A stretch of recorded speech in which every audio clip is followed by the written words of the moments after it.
ഞങ്ങളുടെ നാട്ടിലെ അതിമനോഹരമായ ഒരു കനാൽ കാഴ്ചയാണിത്. വെള്ളം കുറവായതിനാൽ അരുവിയിലൂടെ വെള്ളമൊഴുക്ക് കുറവാണ്. കണ്ടാൽ ഒറ്റനോട്ടത്തിൽ ഒരു കാടാണെന്നേ പറയത്തുള്ളൂ. ഇതുവഴി വരുന്നവർ ഒരു നേരമെങ്കിലും ഈ ഒരു കാഴ്ച കാണാതെ മടങ്ങില്ല. വടക്കടത്തുകാവിൽ നിന്നും കോട്ടമുകളിലേക്ക് പോകുന്ന റൂട്ടാണിത്.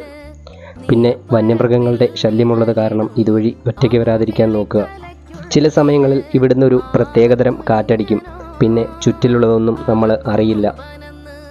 മയിലുകളും കാക്കകളും പറവകളൊക്കെ പാറി നടക്കുന്ന അതിമനോഹരമായ ഞങ്ങളുടെ കോട്ടമുകളിലെ ഒരു കാഴ്ചയാണ് നിങ്ങൾ കണ്ടുകൊണ്ടിരിക്കുന്നത്. ഇങ്ങോട്ടേക്ക് വരാൻ അടൂരിൽ നിന്നും 2 കിലോമീറ്റർ ഉള്ളിലേക്ക് വന്നാൽ മതി. ഇവിടെ വന്ന് നിന്നാൽ പിന്നെ ഒന്നും നമുക്ക് ഓർമ്മയുണ്ടാവില്ല. അത്ര മനോഹരമാണ് ഇവിടുത്തെ കാഴ്ചകൾ. നിങ്ങൾക്ക് സമയമുണ്ടെങ്കിൽ ഇവിടേക്ക് വന്ന് ഒന്ന് വിസിറ്റ് ചെയ്യുക. വാക്കുകൾ കൊണ്ട് പറഞ്ഞറിയിക്കാൻ പറ്റാത്തത്ര അതിമനോഹരമാണിവിടെ.